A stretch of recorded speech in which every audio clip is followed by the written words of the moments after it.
자, 이번 한 주도 우리 믿음으로 승리했습니다. 오늘 추운 날씨지만 여러분의 그 기도와 헌신을 통해서 하나님의 축복이 우리 가운데 누려지고 있습니다. 자, 그동안 우리는 계속 주를 믿고 구원받은 후에 우리가 가야 될 길에 대한 말씀을 나누었습니다. 이제 마지막으로 우리는 이기는 자의 길을 가는데 거기에는 여러 가지 항목들이 있다고 말씀을 드렸습니다. 이제 마지막 항목은 우리가 이제 기쁨으로 이 고난의 길을 갈 필요가 있다. 우리는 복음의 길을 가고 이기는 자의 길을 가는 데 있어서 바로 그 중에 하나가 기쁨으로 고난을 받을 필요가 있다는 것을 마음에 결단할 필요가 있습니다. 베드로전서 2장 21절에 보면 이를 위하여 너희가 부르심을 받았으니 그리스도도 너희를 위하여 고난을 받으사 너희에게 본을 끼쳐 그 자취를 따라오게 하려 하셨느니라. 바로 우리 주님께서는 이 땅에 오셔서 많은 고난을 통하시고 결국 죽음을 지나셨습니다. 그런데 그 이유가 바로 너희에게 본을 끼쳐 그 자취를 따라오게 하는 것이다. 그래서 이 그리스도인들, 우리들은 이 고난을 다른 세상 사람과 다른 방식으로 생각할 필요가 있습니다. 우리 주님이 이 땅에 오셨을 때 우리에게 생명을 주러 오셨는데 그 생명의 역사는 필수적으로 고난이라는 과정을 겪게 되어 있습니다. 그래서 예수님이 이 땅에 오셨을 때 이사야 53장에 보면 그분의 고난받으신 내용에 대한 말씀이 미리 이미 600년 전에 주님이 오시기 전에 기록되어 있는데 2절에 보니까 그는 주 앞에서 자라기를 연한 순 같고 마른 땅에서 나온 뿌리 같아서 고운 모양도 없고 풍채도 없은즉 우리가 보기에 흠모할 만한 아름다운 것이 없도다. 주님이 이 땅에 오셨을 때 아주 연한 순같이 마른 땅에서 나온 뿌리 같다. 사실 이게 땅이 이렇게 비옥하지 않으면, 땅이 좋지 않으면 어떠한 씨앗이, 어떠한 식물이 자랄 때 아주 이렇게 약하게 볼품없이 자라는 그런 모습이 있습니다. 실제로 아주 기름진 땅에는 아주 식물도 자랄 때 아주 색깔도 아주 모습도 아주 싱싱한데 아주 좋지 않은 그런 땅에 박해하는 땅에서 자라려면 그런 모습이 있는데 우리 주님의 모습이 마른 땅에서 나온 뿌리 같아서 고운 모양도 없고 풍채도 없은즉 우리가 보기에 흠모할 만한 아름다운 것이 없다. 많은 사람들은 예수님을 이렇게 아주 그림을 그릴 때 아주 영광스러운 모습 이렇게 많이 그리죠, 실제로. 근데 사실 우리 예수님의 부활하신 후의 모습은 그분의 영광에 충만하죠. 근데 부활하신 후에 그분의 모습은 영이시죠. 영, 성령. 그러니까 우리 눈에 이렇게 보이지 않습니다. 부활의 영광으로 나타났다. 그러나 이 땅에 육신으로 오셨을 때 그의 모습은 우리가 볼 때 이렇게 생각보다 그렇게 아주 멋지고 남성스럽고 아주 잘생기고 그런 모습이 아니었어요. 오늘 말씀에도 그렇죠. 고운 모양도 없고 풍채도 없은즉 우리가 보기에 흠모할 만한 아름다운 것이 없다. 그분은 고난의 사람, 슬픔의 사람으로 이 땅에 오셨어요. 그래서 뒤에 보니까 3절에 보니까 그는 멸시를 받아서 사람들에게 버림받았으며 강권을 많이 겪었으며 질고를 아는 자라. 마치 사람들이 그에게서 얼굴을 가는 것 같이 멸시를 당하였고 우리도 그를 귀히 여기지 아니하였도다. 그분은 진짜 멸시받고 버림받는 사람처럼 보였고 실제로 외모적으로도 외적인 모습도 그런 모습이 있다고 말씀합니다. 강권을 많이 겪었다. 질병을 많이 겪었기 때문에 아주 우리가 질병을 많이 겪다 보면 사람들이 초라하고 왜소하고 아주 겉모습이 아주 병에 찌든 그런 모습이 있지 않습니까? 우리 예수님은 이 땅에 오셨을 때 그러한 모습이 있었다는 거예요. 왜? 그분은 그러한 고난을 통해서 부활의 영광에 참여하는 역사가 함께 할 줄 믿습니다. 그래서 우리도 이제 크리스찬으로서 주님을 따른 자로서 우리는 고난을 두려워할 필요는 없다. 왜? 그 고난은 결국 우리에게 놀라운 축복을 가져온 줄 믿습니다. 아까 말씀한 것처럼 주님이 고난을 받으신 것은 우리도 주님의 발자취를 따라 주님을 따를 수 있는, 왜 우리의 모든 생명은 부활의 생명이기 때문에 부활의 생명은 죽음이라는 가정을 통과합니다. 그런 생각을 갖고 우리가 복음 때문에, 하나님 나라 때문에, 주님의 이름 때문에 핍박 당할 때 우리는 어떻게 기뻐하는 그런 마음을 가져야 될 것을 확실히 믿습니다.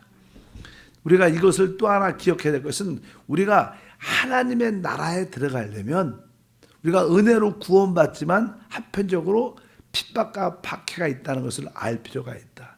이 사도 바울은 사도행전 14장 22절에 보니까 이런 말씀이 기록되어 있습니다. 제자들의 마음을 굳게 하여 이 믿음에 머물러 있으라 권하고, 우리가 하나님의 나라에 들어가려면 많은 환난을 겪어야 할 것이다. 여기 보니까 우리가 하나님의 나라에 들어가려면 사실 이것은 은혜로 구원받지만 하나님 나라에, 하나님 축복의 상을 받으려면 우리에게 어떠한 환난의 과정을 겪는 것이다. 그래서 여러분들도 사실 주 예수를 믿을 때 아주 쉽게 믿은 사람들 많지 않습니다. 부모의 반대, 또 직장과 사업장에서 동료들의 반대, 또 교회 안에서도 믿음이 없는 자들의 반대, 또 사단의 반대, 질병의 어려움들, 물질의 어려움들도 우리 가운데 많이 다가옵니다. 그럴 때마다 우리가 믿음으로 가야 될 필요가 있다. 오늘 말씀에 사도행전 14장 20절 뒤에가 하나님의 나라에 들어가려면 많은 환난을 겪어야 할 것이다. 근데 왜 고난을 당하느냐? 그것은 바로 우리에게 부활의 생명을 주기 때문이다. 특별히 천국에 대해서는 마태복음 7장 21절에 말하죠. 나더러 주여 주여 하는 자마다 다 천국에 들어갈 것이 아니요, 이렇게 말씀합니다. 왜? 천국은 하나의 보상으로서 어떠한 고난과 환난을 통과하는 과정인 것을 우리가 기억할 줄 믿습니다. 실제로 예수님이 씨 뿌린 자의 그 비유를 보게 되면 첫 번째는 길가에 떨어졌고 그래서 새가 와서 먹어버렸다 이렇게 말해요. 두 번째가 이제 돌밭에 뿌려지면, 돌밭에 뿌려지면 뿌리가 이제 내리려고 할 때 바닥에 돌들이 많습니다. 그러니까 뿌리가 깊지 못하죠. 알다시피 이 씨가 나서, 짝이 나서 자랄 때 이제는 햇빛이 필요합니다. 근데 뿌리가 깊지 않으면 햇빛이 강하게 비칠 때 뿌리가 약하니까 결국 그 씨앗은 죽습니다. 그래서 이제 거기에 보면 성경이 이렇게 써 있죠. 마태복음 13장 21절에 그 속에 뿌리가 없어 잠시 견디다가 말씀으로 말미암아 환난이나 박해가 일어날 때 곧 넘어지는 자요. 우리가 하나님의 말씀을 분명하게 잡고 있어야 됩니다. 말씀의 뿌리가 여러분 심령에 깊이 뿌리를 내야 됩니다. 우리가 오직 그냥 내 문제만 해결받고 내 축복을 받고 이런 뜻으로 기복신앙이라 그러죠. 이런 관점으로 신앙생활을 하면 종종 고난과 환난과 여러 가지 어려움이 다가오면 그냥 신앙이 무너진다는 거예요. 우리는 어떤 복을, 참된 복은 예수 그리스도예요. 주님이 우리의 진정한 축복일 줄 믿습니다. 밖에 외적으로 보이는 세상 사람들의 기준의 복이 아니라 우리는 영원한 복을 누릴 수 있는 그런 은혜가 함께 할 줄 믿습니다. 그래서 우리는 종종 뿌리가 없을 때, 그러한 반대와 어려움이 올 때 우리는 넘어질 수밖에 없다. 그러나 바로 여러분들은 뿌리가 깊기 때문에 고난과 환난이 와도 더 깊이 뿌리를 내요. 종종 우리가 씨앗이 뿌리를 내렸을 때 아주 좋은 씨들은 햇빛이 강하게 비치면 더 뿌리를 깊이 땅 밑에 내려서 더 성장하는 기회가 있는 것이다. 고난과 박해와 어려움은 우리를 영적으로 더욱 성장하게 하는 길이다. 그런 은혜와 축복이 함께하기를 바랍니다. 그래서 우리 주님이 이 땅에서 우리가 사는 것은 앞으로 우리에게 나타날 영광을 위한 것입니다. 근데 우리가 앞으로 나타날 그 영광은 지금 받는 모든 고난에 비해서는 그 영광이 진짜 큰 것입니다. 그래서 아주 바울은 로마서 8장 17절에 말합니다. 자녀이면 또한 상속자 곧 하나님의 상속자요 그리스도와 함께한 상속자니 우리가 그와 함께 영광을 받기 위하여 고난도 함께 받아야 할 것이니라. 생각건대 현재의 고난은 장차 우리에게 나타날 영광과 비교할 수 없다. 아주 강하게 말하죠. 우리가 주님과 함께 영광을 받기 위하여 고난도 함께 받아야 된다. 그러니까 우리에게 다가오는 고난과 환난을 두려워하지 말라는 거예요. 이것은 우리를 영광으로 더 큰 축복으로 이끄는 것이다. 종종 직장에서 사업으로 인하여 어려움을 겪을 때가 있습니다. 뭐 내가 잘못해서 직장과 사업에 어려움을 겪을 수도 있지만 복음 때문에 또 주님을 위해서 달려가려고 하는데 그런 것이 안 될 때마다 내가 이러한 고난과 환난을 통하여 더 큰 축복으로 들어가는 길이다. 흔들리지 말고 여러분들이 달려가면 결국 그 고난은 우리에게 영광으로 승화될 것을 확실히 믿습니다. 특별히 참된 크리스찬들은 당연하게 이 땅에 핍박과 반대가 있을 것이다. 이렇게 말합니다. 우리 디모데후서 3장 12절에 보면 무릇 그리스도 예수 안에서 경건하게 살고자 하는 자는 박해를 받으리라. 우리 교회 안에서도 진짜 어떤 성도가 내가 진짜 믿음으로 오직 은혜로 내가 우리 자녀들을 말씀으로 키우겠다 이렇게 강하면 생각보다 주변에 있는 성도들이 야 그렇게 자녀를 키우냐 당신만 신실한가 이렇게 종종 핍박도 받을 때가 있어요. 세상 사람들은 당연하죠. 세상에서는 당연하게 그런 핍박을 하겠지만 진짜 오늘 말씀에 경건하게 살고자 하는 자는 박해를 받을 것이다. 우리들이 한 가지 알아야 될 것은요. 세상은 결코 교회를 좋아하지 않습니다. 세상은 교회를 핍박하고 반대하지 결코 실제로 교회 안에서 잘 믿는 사람조차도 밖에서 좋게 말하지 않습니다. 항상 여러분들은 그러한 생각을 염두에 둬야 돼요. 세상은 교회를 반대하는 곳입니다. 왜? 세상의 권자는 사단입니다.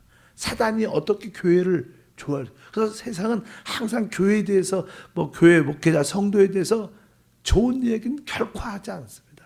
할 수 없이 좋은 얘기를 할지라도 가시가 이렇게 좋게 이야기를 하지 결코 좋게 이야기하지 않는다. 그런 것을 기대하면 안 된다. 세상에서 우리가 칭찬받고 종종 우리가 크리스찬으로서 빛과 소금의 역할을 감당해야 된다. 이런 이야기는 많이 하지만 그것조차도 바로 우리 믿는 자들에 향한 빛과 소금의 역할이지 세상 사람들은 어둠을 좋아하죠. 빛을 좋아하지 않아요.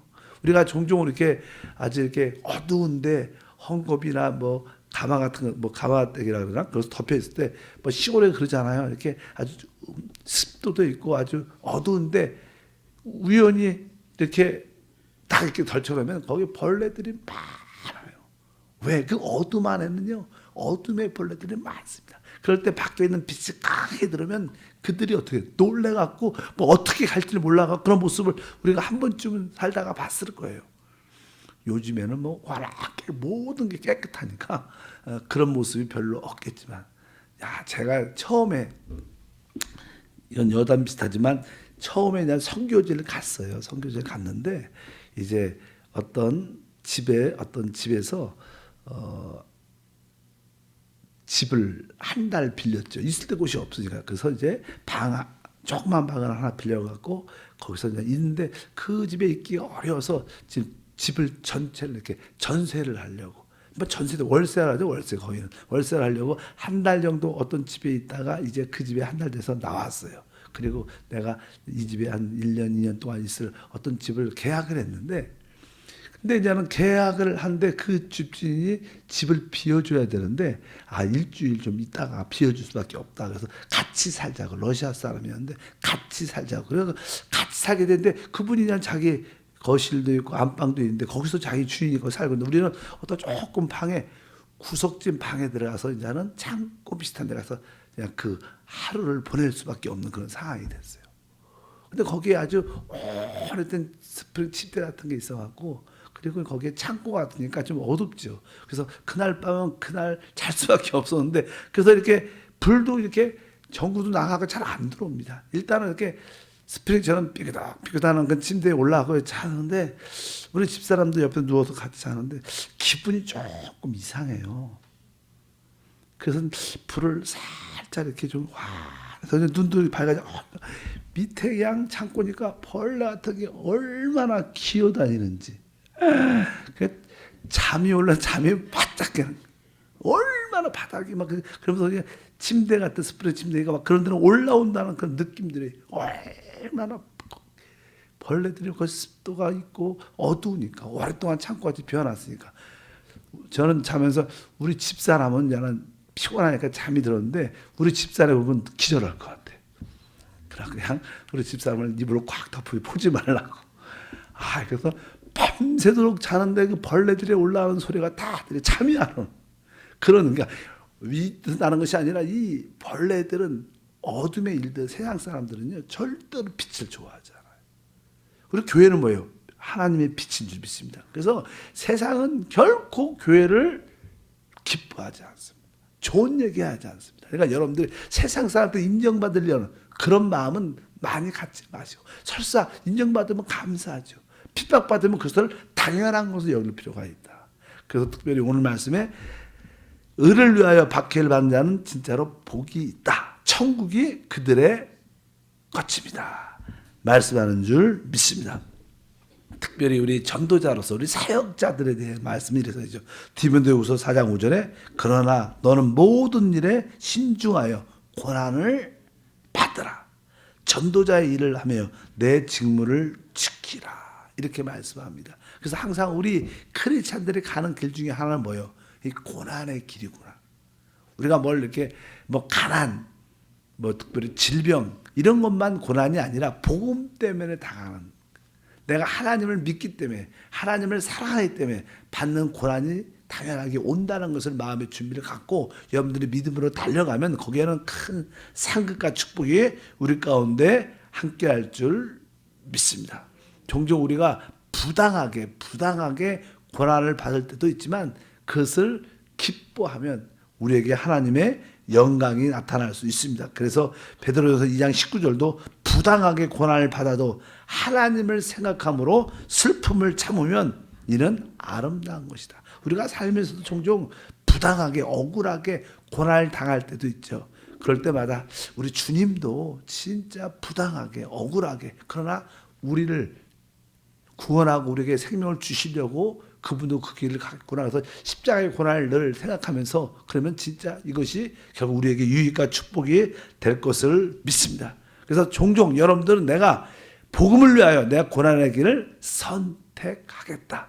이러한 마음의 자세를 갖기를 바랍니다.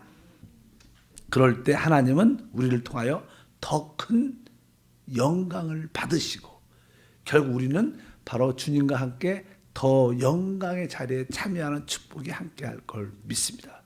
이 사도행전 20장에 보면요, 이 사도 바울이 마음에 예루살렘으로부터 자꾸만 잘못된 가르침이 흘러나오니까 내가 예루살렘에 다시 한번 올라가서 복음에 대한 확실한 정리를 해야겠다. 왜? 자꾸만 이 유대인들이 율법을 가르치고 할례를 가르칩니다. 바울이 교회를 세우면 자꾸만 바울이 세운 교회에 와서 너희는 율법도 지켜야 되고 할례를 또 받아야 구원받는다. 이런 잘못된 가르침을 자꾸만 주는 거. 근데 복음은 그렇지 않죠. 복음은 주 예수를 통해서 구원받는 줄 믿습니다. 은혜이지 우리의 행함에 있지 않는데 잘못된 율법주의와 종교주의자들이 자꾸만 그런 이야기를 하니까 그 문제의 근원인 예루살렘 교회에 내가 올라가서 이것을 확실히 정리해야겠다. 그런 뜨거운 마음이 있어서 이제 예루살렘 올라가려고 그러는데 우리 믿음의 한 예언자가 바울이 올라가지 마십시오. 당신이 올라가면 당신의 발과 손으로 이게 수족이 이렇게 묶여서 당신이 감옥에 들어가고 죽을 수밖에 없는 그런 상황에 일어납니다. 그런 마음을 느낍니다. 많은 이야기를 합니다. 그러니까 막 주변에 있는 다른 교회 성도들이 바울이 올라가지 마십시오. 올라가면 죽습니다. 그런 반대와 핍박이 많았습니다. 그래도 바울은 그것을 들으면서도 아니다. 나는 내가 하나님의 나라를 교회를 복음을 지키기 위해서 내가 예루살렘에 올라가겠다. 선택을 하죠. 안 올라갈 수도 있어요.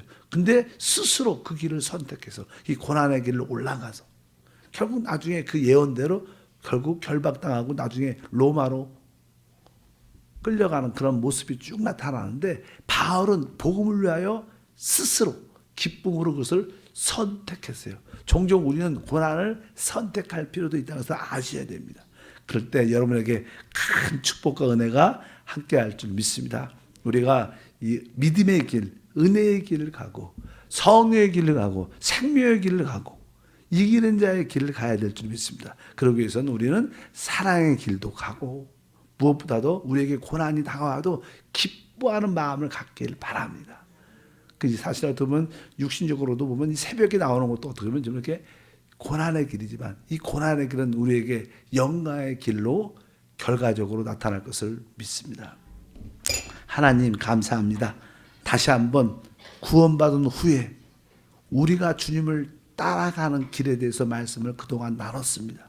오직 믿음의 길, 은혜의 길을 가게 하시고 성령을 따라가는 길을 가게 하시고 바로 우리 안에 있는 생명의 느낌을 따라가게 도와 주시옵소서. 결국 그 길이 우리에게 이기는 자의 길을 가게 할 것이고 바로 이 이기는 자의 길을 가기 위해서 우리는 복음을 전하는 길도 걷가시고 특별히 우리에게 어떤 고난이 다가올 때 기쁨으로 고난을 받아들이며 기쁨으로 고난을 영광으로 승화시키는 그 길을 선택하게 은혜를 더하여 주옵소서. 한 주 동안 승리하게 하심을 감사합니다. 기쁜 마음으로 드리는 예물 주님이 받아주시고 100배 만배로 갚아 주옵소서. 주 예수 이름으로 기도함나이다. 아멘. 찬양하라 내 영혼아, 찬양하라 내 영혼아, 내 속에 있는 것들아 다 찬양하라. 기뻐하라 기뻐하라 내 영혼아, 기뻐하라 내 영혼아, 내 속에 있는 것들아 다 기뻐하라. 감사하라 감사하라 내 영혼아, 감사하라 내 영혼아, 내 속에 있는 것들아 다 감사하라. 종종 원치 않게 우리에게 어떤 고난과 복음 때문에 핍박과 박해가 올 때가 있어요. 그럴 때 이런 찬양, 하나님 내가 그래도 기뻐합니다. 내가 그래도 기뻐합니다. 내가 그래도 하나님께 감사합니다. 내가 하나님께 감사합니다. 내가 하나님을 그래도 찬양합니다. 우리가 찬양하라 내 영혼아, 그러니까 내 자신한테 그렇게 명령하는 거야. 명령. 내 자신한테 양병초야 주님을 기뻐해야 된다. 그래도 기뻐해라. 이런 고난과 환난과 어려움이 있지 않냐, 사업 때문에 여러 가지 사람과의 관계에서 힘들지 않냐, 그래도 기뻐하라. 주님을 기뻐하라. 찬양하라. 주님을 감사하라. 이런 찬양을 막 들으면 여러분 안에서 아주 기쁨의 시열의 영이 나타나서 모두를 극복할 수 있는 은혜가 함께할 줄 믿습니다. 항상 우리가 기뻐서 항상 기뻐할 수 있는 게 아니에요. 기쁨이 있어서 어려울 때, 고난받을 때, 오늘 가사처럼 이런 찬양을 많이 30분 계속 부르면요, 여러분 안에 하나님의 성령의 기쁨의 영이 충만해서 우리 눈에는 눈물이 날 수도 있어요. 모든 환경도 다 밝고 단단히 쓰는 하나님의 영광에 참여하는 그런 은혜가 함께할 줄 믿습니다. 그래서 참 좋은 찬양이죠. 이게 뭐 좋을 때 찬양 부르는 게 아니에요.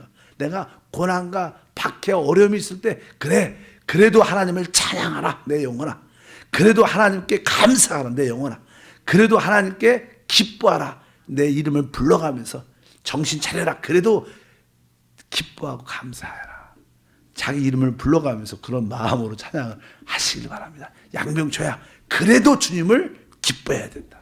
양병초야 그래도 주님을 찬양하라. 그래 내가 죽을지라도 죽어가면서도 내가 주님을 찬양하겠다. 저도 이렇게 나름대로 이렇게 병에 여러 가지 아픈 적이 많았습니다. 그래서 이 죽음 끝에 몇 번 간 적이 있어요. 죽음 끝에. 그래서 이게 끝이구나. 그런 것을 세미하게 느끼죠. 야, 이렇게 숨이 끊어지는구나. 근데 그럴 때요, 이 영적인 영 안의 의식은 되게 또렷해요. 육신은 너무 기력이고 힘이 없을 때, 그래도 양명초야, 그래도 기뻐해야 된다. 그래도 주님을 찬양합니다. 그런 고백을 했던 게 생각이 많이 나요. 그래도 내가 주님을 찬양합니다. 그래도 내가 주님을 찬양합니다. 그러니까 살더라고. 근데 살려고 그렇게 한 게 아닌데 죽음을 기쁨으로 이게 받아들였어요. 그냥 그래 하나님, 그래도 나는 이렇게 끝나도 그래도 주님을 찬양합니다. 그런 고백을 했는데 의사도 당연히 죽는다 그랬는데 안 죽더라고. 이게 고난 가운데 이 기뻐하고 찬양하는 게 영광으로 체험하는 길인 줄 믿습니다. 하나님 감사합니다. 우리 그리스도인이 가는 길 중에 마지막 길은 복음을 위하여, 주님을 위하여 애매하게 고난을 받아도 기뻐하는 겁니다. 그 고난에 대해서 하나님께 감사하는 것입니다. 결국 앞으로 나타날 영광에 비하면 우리가 지금 현재 당하는 고난은 아무것도 아님을 다시 한번 알게 하시고, 어떤 상황 가운데도 우리 자신에게 명령하여 주님을 기뻐하고 주님을 감사하고 주님을 찬양하는 고백이 있게 하옵소서. 기쁨으로 예물을 드렸사오니 하나님께서 100배 만배로 하나님의 영광을 체험하게 하옵소서. 직장과 사업에 또 마음의 모든 소원에 하나님의 축복이 함께할지어다. 영안에 계신 주님께서 지혜와 명철을 더하여 주옵소서. 주 예수 이름으로 기도합나이다.